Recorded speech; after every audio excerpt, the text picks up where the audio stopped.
سینوها 34 برخه د فرعون مور.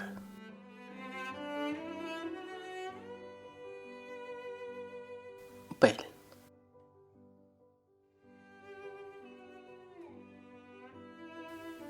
د فرعون د مور ماڼۍ ته د تللو لپاره باید په بیړۍ کې سپور شوی وای. په بیړۍ کې سپور شو او په روښونکو ته مې وویل همت وکړئ، زر زر پارو وهئ او که د ستورو تر روښانه کېدو پورې ما د فرعون د مور ماڼۍ ته بوځئ، تاسې ته به زر درکړم. په روښونکو داسې بیړه پارو وهه چې د بیړۍ څوکې د اوبو د څیرلو پر وخت د بیړۍ دواړو غاړو ته دیوالونه جوړ کړي ول. په اسمان کې 2 ستوري لا نور روښانه شوي چې زه د فرعون د مور کور ته ورسېدم. تر دې وړاندې چې ووایم د فرعون مور په خپل حضور ته څه ډول ومنلم او څه وویل. لومړی باید یادونه وکړم چې هغه 2 ځله له طبسه د اوپق ښار ته راغله، خو په اوپق کې پاتې نه شوه ځکه هغې له دغه ښاره کرکه کوله او د نوي خدای په اړه د خپل زوی کړنلاره نه وه خوښه. دی به ویل نوي خدای په مصر کې د ژوند نظم ګډوډ کړی او خلک یې خفه کړي دي. خو پر فرعون مور ډېره ګرانه وه. له همدې امله یې هېڅکله له مور سره جنجال نه کوه. دود او دستور دا ده چې کله یو هلک واده نه وي کړی نو د مور پر وړاندې تر هغې ورځې ړوند او کوڼ وي چې واده وکړي او ښځه یې غوږونه او سترګې ورخلاصې کړي. خو د فرعون ښځه نفرت دي چې دا تون د ستر کاهن امې لور وه. د پلار په خاطر یې د فرعون د سترګو او غوږونو د خلاصولو فکر نه کوه ځکه چې پوهېده ستر کاهن له تیې سره د ورور او خور اړیکې درلودل او هر ځل ستر کاهن د دې لپاره د فرعون د مور ماڼۍ ته ورته چې له تیې سره مجلس وکړي. پر دې خبرې ټول ان د سلطنتي ماڼۍ هغه ماڼۍ چې د فرعون مور پکې اوسېده ساتونکي لا پوهېدل. خو یوازې په اوپق ښار کې فرعون له دې موضوع بېخبره و. حتی ځینو ویل چې د تیې وروستۍ لور هم د فرعون نه بلکې د ستر کاهن لور ده. زه تصور کوم له هغې ورځې چې مصر او فرعون رامنځته شوي له استثنایي مواردو پرته د فرعون مور دغه ډول کارونه کړي او له دې دود سره سمې بچیان پیدا شوي، خو څوک یې پرې نه خبرول ځکه په هر پړاو کې هغه کسان چې له دې موضوع خبر دي هغوی په پاپیروس نه لیکي چې راتلونکي خلک ترې خبر شي، بلکې دغه راز ساتي. کله چې دوی مړه شول د هغوی راز هم له منځه ځي. په هر پړاو په تېره بیا په دې پړاو کې همداسې دي چې د فرعون د مور د ژوند حالات نه لیکل کېږي چې خلک او راتلونکي نسلونه ترې خبر شي. په هر پړاو کې هغه کسان چې د فرعون په دربار کې ژوند کوي پر دې خبره پوه او زه هم د فرعون د ډاکټر په توګه له دې موضوع خبر یم. له هغې ورځې چې اخناتون د مصر پر خلکو نوی خدای تپلی. د پخواني خدای کاهنان وایي چې حتی اخناتون د خپل پلار زوی نه دی او تیې د اخناتون د پلار په ژوند کې هم په همدې دود ژوند کوه او اخناتون هم په همدې ډول پیدا شوی دی. زه جرأت نه کوم چې دغه اوازه تایید کړم. باور لرم چې فرعون د خدایانو زوی دی ځکه د مصر پاچاهي هغه نعمت دی چې خدایان فرعون ته ورکوي. خو باوري یم چې د پخواني فرعون په ژوند کې په داسې حال کې چې لا د نوي خدای موضوع منځته نه ورغلی دا مون کاهنانو له فرعون سره دښمني پیل کړه. هغه مهال هم همدا اوازه موجوده وه چې دغه فرعون د خپل پلار زوی نه دی. په هر حال کله چې په دې ورځ د تیې سلطنتي ماڼۍ ته ننوتم د فرعون مور زاویې کوټې ته وربللم. د دې کوټې پر دیوالونو ډېر قفسونه راسوړند ول او په هر قفس کې مرغان هم تر سترګو کېدل چې ځینو پکې الوت کوه. تیې له ماشومتوبه د مرغانو له نیولو سره علاقه درلوده. هره ورځ به یې د ونو پر څانګو سریښناکه کنډ مښل او مرغان چې به پرې کښېنستل بیا ترې نه شوی پورته کېدی. دی به پر همدغه ډول نیول او په قفس کې به یې واچول. اوس هم کله ناکله دغه لوبه کوي. کله چې زه د تیې کوټې ته ننوتم ومې لیدل چې پوزه جوړوي او رنګین نقشونه یې پکې اچولي دي. ما ته یې وویل سینوها ولې وځنډېدې؟ ایا تا واده نه وکړ چې نن سهار به راسې؟ ما وویل ستا زوی یو لړدندې راسپارلې وې او ویل یې طب ستا له ننوتو سره سم باید هغه ترسره کړې، بیا زما مور ته ورشه. که زه نن سهار دلته راغلی وی مجبور وم چې ستر زوی ځینې حکمونه وځنډوم او ته پوهېږې چې دغه ځنډ سم نه دی. دې وویل آیا زما زوی معالجه شوی که د پخوا په شان لیونی دی؟ ما وویل ستا موخه څه ده؟ دې وویل زه فکر کوم چې هغه لا هم لیونی دی ځکه چې یوازې یو لیونی د اتون په شاوخوا کې داسې شور مشور کوي او خلک خفه کوي. بیا یې وپوښتل سینوها ته چې سلطنتي کوپړۍ سوري کوونکی یې ولې د هغه سر نه سوری کوې او دغه لیونتوب ترې نه باسي. ما وویل فرعون ناروغ نه دی چې سر یې ورسره کړم، د دې لپاره چې تی دا خبرې پرېږدي. ما په پخ کې د فرعون د ژوند، دغه د لمړو د لوبو، د هغوی د غرڅو، د سلطنتي ماڼۍ د سپیو او د دغه ښار په سپېڅلي جهیل کې د بیړۍ ځغلول او نورو شیانو په هکله خبرې وکړې. په دې ډول تی د فرعون د لیونتوب خبرې هېرې کړې. بیا یې اجازه وکړه چې زه د هغې د پوځي اوبدلو کارخانه وګورم. ویې ویل سینو حتی د اوربشو اوبه راوړئ. تی یې ویلی شو چې نوکران یې ماته شراب راوړي. ډېره کنجوسه مېرمن نه وه، خو له توکمیز په علاوه د یو معمولي کورنۍ ښځه وه. پلار یې د مرغانو په نیولو ګزاره کوله، نو تی له هماغه وخته د اوربشو له اوبو سره مینه درلوده. دا اوس هم د اوربشو اوبه څښي، خو له دې کبله چې ډېر افراط پکې کوي، نو مخ او بدن یې پړسېدلی دی. تی دورګه ده، یعنې پلار یې سپین پوستی او مور یې تور پوستې وه. څوک چې وویني فکر کوي چې تور پوستې ده. په تبس کې ورته تور پوستې کوډګره وایي، ځکه چې له کوډو سره ډېره علاقه لري. زه چې هر ځل تی وینم حیرانېږم چې دغه ښځه څه ډول توانېدلې چې په ځوانۍ کې د فرعون په شان د یو سړي پام ځان ته ورواړوي او فرعون خپل ورور کړي. دا نه یوازې ښکلې نه ده، بلکې ډېره بدرنګه ده. خلک وایي فرعون یې په کوډو غولولی ده چې هغه خپله خور کړي. په داسې حال کې چې تی د اوربشو اوبه څښلې، نو له ما سره یې خبرې شروع کړې. له دې کبله چې زه یو ډاکټر یم او ښځې معمولا له ډاکټرانو سره بې پردې خبرې کوي او هغه شیان ورسره شریکوي چې نورو ته نه وایي. نو دې هم له ما سره بې پردې خبرې کولې. د فرعون مور راته وویل سینوها، زه پوهېږم چې ته خور نه لرې او ډاډمنه یم چې هره شپه له یوې ښځې سره ساتیري کوې، ځکه چې په اوپق کې ښکلې ښځې ډېرې دي او د اوپق ښځې سختي نه کوي، له تا سره ساتیري ته چمتو کېږي. زه فکر کوم چې ته آرام او نرم سړی یې. زه وینم ته دومره آرام یې چې کله خو زه په تنګ شم او زړه مې غواړي په بدن کې د یوه ستنه ننباسم چې ته څه ډول ټوپونه وهې.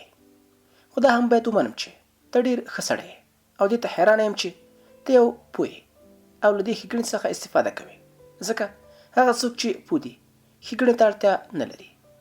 تجربو ښودلې چې یوازې احمقان او هغه کسان چې هیڅ کار نشي کولی ښه کېږي.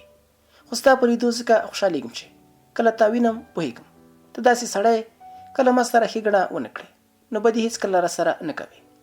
له همدې امله یوه داسې خبره درته کوم چې تر اوسه پورې مې بل سړي ته نه ده کړې، او هغه د اتون په هکله ده.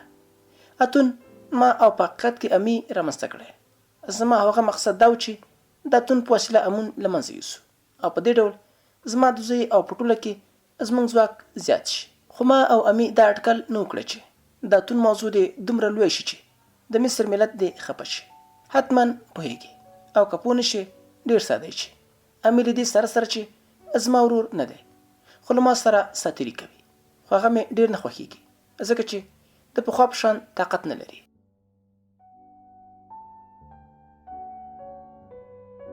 پر کومه ورځ چې امي نوی خدای جوړ کړه، ما تصور نه کو چې زما په زوی به دومره اغېز کوي چې شپه ورځ به د اتون په فکر کې وي.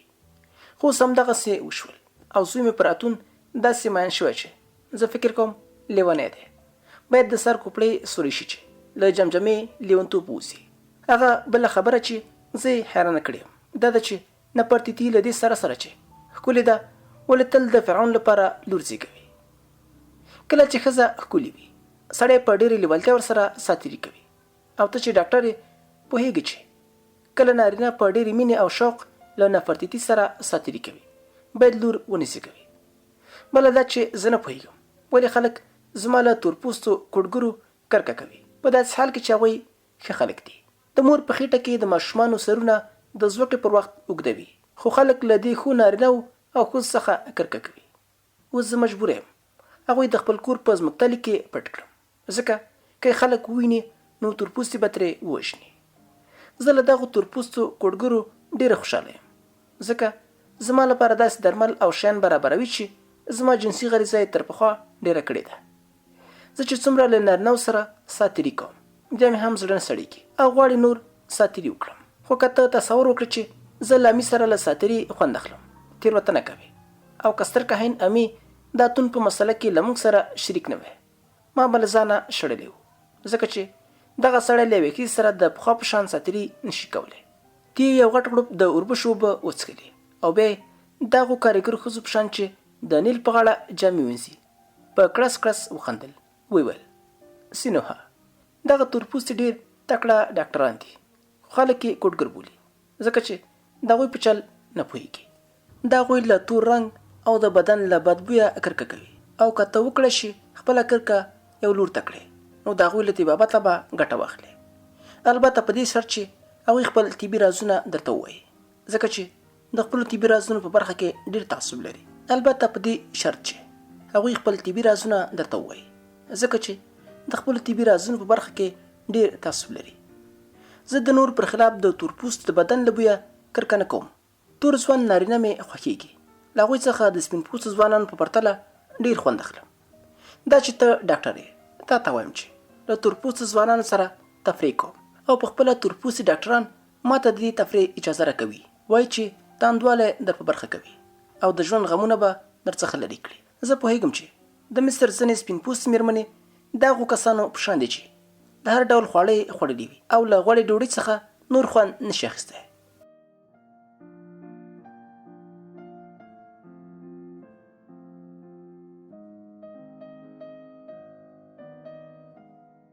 دوی له همدې کبله ساده ډوډۍ ته مخه کوي او کله کله د خوند د بدلون لپاره له تورپوست سره ساتیري کوي. خو له تورپوست سره زما تفریح په دې ډول نه ده بلکې زه په رښتیا د دوی له ساتیري او غېږې خوند اخلم ځکه احساس کوم چې یو تورپوستی د سپین پوستې په پرتله له لمر ځمکې او هوا څخه ډېره استفاده کړې وي. د دوی په بدن کې د سپین پوستو په پرتله ډېره انرژي او ځواک وي. که سپین پوستی ځوان له تورپوستي سره پرتله شي یو لکه سوړ ژمی او بل د ګرم اوړي په شان ښکاري. په ژمي کې ګرمې ورځې ډېرې دي خو هېڅکله د اوړي د ورځو تودوخه نه لري او د اوړي په شان انسان د لمر له تودوخې او هوا څخه نه سست کېږي. زه هم کله چې له یو تورپوستي سره څملم راضي او خوشحالي کوم. اوس چې دا خبره تا ته کوم نه وېرېږم ځکه چې ته یو ډاکټر یې او د عادت له مخې د خلقو رازونه ساتې. بیا هم که دې زما راز افشا کړه زه به منکره شم او به وایم چې ته دروغ وایې ځکه چې زموږ دا خبرې بل څوک نه اوري چې بیا ستا خبرې تایید کړي. که خلک هم ستا له خولې واوري چې زه له تورپوست سره ساتیري کوم تر دې به ډېر بدبینه نه شي چې اوس دي. د دې لپاره چې خلک زما په هکله دومره بدبینه شوي او دومره بدې خبرې کوي چې دغه نوي بد ویل به ورته چندانې اهمیت ونه لري نو غوره ده په دې اړه بل چاته څه ونه وایې. زه فکر کوم چې څه به ونه وایې د دې لپاره چې نیک سړی په داسې حال کې چې زه یوه بده ښځه یم. بیا د فرعون مور غلې شوه. یو غړپ دوربش اوبه یې وڅښلې او د خپل رنګین پوزي په اوبدلو لګیا شوه. ما هم د هغې لاسونو ته کتل چې څه ډول پوزه یې اوبي او غوټې ورکوي. د فرعون مور چې لږ پوزه یې وباړه نو ویل سینوها له دې کبله چې ته ډېر نیک سړی باید درته وایم چې انسان په ښېګڼو باندې کوم ځای ته نه رسېږي. په دې نړۍ کې یوازې یو شی ارزښت لري او انسان هر شي ته رسولی شي هغه قدرت دی. حتی سره او سپین له قدرته پرته ارزښت نه لري. تا ولیدل چې پخواني خدای امون له دې سره سره چې ډېر سره او سپین درلودل خو قدرت راوپرځو او له منځه ولاړ. خو هغه کسان چې زما د زوی په شان د سلطنت پر اګدۍ کیني د قدرت او توان په ارزښت نه پوهېږي. زما په شان کسان چې پر خاورو پیدا شوي پوهېږي چې قدرت څومره ارزښت لري. ما هم د دې لپاره چې ځواکمنه شم هر کار ته مې لاس اچولی دی او نیت مې دا ده چې له ما وروسته زما د وینې هډوکي او غوښې میوه یعنې زما زامن په مصر کې پاشۍ وکړي او تر هغه چې نړۍ او احرامونه وي نو دوی به د مصر فرعونان وي. هغه کارونه چې ما د قدرت د ساتلو لپاره کړي دي د مصر د خدایانو له نظره د سزا وړ دي. خو له تا یې څه پټه کړم. له هغه وخته چې ما ولیدل څه ډول یو خدای په اسانه راپرځېدی شي او بل څنګه د هغه پر ځای واک ته رسولی شو نو د مصر په خدایانو مې عقیده کمزورې شوې ده. زه فکر کوم چې هغوی چندانې قدرت نه لري بلکې د فرعون توان او قدرت د خدای ته زور زیات دی. بله خبره دا چې ما تجربه کړې چې په دې دنیا کې نیک او بد عمل نشته بلکې نیکي او بدي خیالي شیان دي او زموږ د اعمالو نیکي او بدي زموږ په بریالیتوب یا نه بریالیتوب کې ده. که ته تر ټولو بد کارونه وکړې او بریالی شي ټول وایي چې ستا اعمال ښه وو. خو که تر ټولو ښه کارونه وکړې او بریالی نه شي وبه وایي چې بد دي کړي. له دې سره سره کله چې زه فکر کوم د قدرت د ترلاسه کولو لپاره مې کوم کارونه کړي دي بدن مې ریږدي ډارېږم چې ښایي زما ډار له دې امله وي چې ښځه یم. ځکه که ښځه څومره پیاوړې او بې رحمه هم وي، یو څه په خیالاتو یقین لري او په چټیاتو فکر کوي. یو شی چې تل ما ډاروي هغه دا ده چې هر ځل نفرتیتي د مصر ملکه او زما د زوی میرمن لور زیږوي. د دې لپاره چې هغه زوی وزیږوي، ما د مصر له ټولو تورپوستو کوډګرانو مرسته غوښتې ده. هر ځل چې نفرتیتي امیندواره شي، ځان ته زیری ورکوم چې هغه به دا ځل زوی وزیږوي. خو کله چې ماشوم پیدا شي، زما حالت داسې وي لکه چې د پیشو یو مړی له خپلې کوټې راایستلی وي او د نیل سیند ته یې ورچولی وي. کله چې راستنېږي بیا هم ګوري چې د پیشۍ مړی هماغلته دی. زه احساس کوم چې لعنت راباندې شوی، ګنې نفرتیتي به تل لور نه وه زیږولی. په داسې حال کې چې د فرعون مور خبرې کولې، ما د هغې پوزې اوبدلو ته کتل او ناڅاپه مې پام شو هغه غوټې چې دی پوزې ته ورکوي، هغه د مرغانو د پلورونکو او ښکاریانو غوټې دي. دغه غوټې هغه کسان اچوي چې مرغان پالي یا مرغان نیسي، بیا یې خرڅوي او په کوز مصر کې د مرغانو د پالونکو غوټې ټول پیژني. هغه څه چې د فرعون د مور غوټو ته زما پام ورواړو دا و چې ما ته هغه ټوکرۍ رایاده شوه چې ماشومتوب کې زه پکې اچولی وم. ناڅاپه مور مې هغه په نیل کې نیولې او ترې رایستلې وه چې د مرغانو د پالونکي مشهورې غوټې درلودې. ما د کتاب په پیل کې وویل چې زما ناڅاپه مور چې ما هغه خپله حقیقي مور بلله، له دې وروسته چې زه یې په اوبو کې له ټوکرۍ سره پیدا کړم. هغه ټوکرۍ ساتلې وه. ما په ټول ماشومتوب کې دغه ټوکرۍ کتله او ټول جزئیات یې راته یاد ول. زه پوهېدم چې د ټوکرۍ د جوړېدا پر وخت کومې غوټې چې ورکړل شوې وې د مرغانو د پالونکو مشهورې غوټې دي. پر دې شپه مې چې کتل د فرعون مور هم په خپل پوزي کې دغه ډول غوټې کاروي. حیران شوم. په سر کې مې عجیبه فکرونه پیدا شول. دغه فکرونه دومره حیرانونکي ول چې اوس یې نشم ویلی څه ډول وه. خو په دې پوهېدم چې د مرغانو د پالونکو غوټې په کوز مصر کې دود وې، نه په برني مصر کې. او هغه ټوکرۍ چې زه پکې اچول شوی وم په عالیه یعنې برني مصر کې یعنې په تبس کې له اوبو راایستل شوې وه. کوز مصر د نیل سیند د اوبو په ښکتنۍ برخه کې پروت و. اوبه له برني مصره ښکته راتلې او سفلي مصر ته رسېدې. نو ښکاره خبره وه یا ټوکرۍ چې په نیل کې اچول شوي د اوبو له بهیر سره سم حرکت کوي. خو د دې فکر په وخت کې متوجه شوم چې د تیې پلار مرغباز یا د مرغانو پالونکی و او لورې چې اوس پوزې وبې د مرغبازانو غوټه له خپله پلاره زده کړې ده. خو دا بیا هم یو سوال وراته چې په کوز مصر کې اوبدل شوې ټوکرۍ څه ډول برني مصر یعنې تبس ته رارسېدلې ده. تیې پرې نه ښودل چې په دې اړه زما فکر دوام وکړي او ویې ویل سینوها، کله چې زه د خپلو اعمالو په هکله خبرې کوم ښایي ته ما ورټې او ووایې چې زه تور زړی یم. خو غوره دا ده چې زما حالت ته هم لږ پام وکړې. بیا به پوه شي چې زه مجبوره وم دغسې خراب کارونه وکړم. ځکه کله چې مرغباز لور د فرعون حرمسرای ته راسي، د هغې له لوري د قدرت ساتل ډېر سخت کار وي. ځکه چې د فرعون له پاملرنې پرته د هغې د ملاتړ لپاره هېڅ ډول مادي او معنوي ملاتړ نه وي. او د هغې دښمنان چې د حرمسرای او دربار ټول اوسیدونکي وي او ټول چمتو وي چې هره شي به یو تاوان ورسوي چې هغه د فرعون له نظره وغورځوي. نو زما د قدرت یوازینۍ وسیله دا وه چې اجازه ورنه کړم له ما سره د فرعون مینه کمه شي.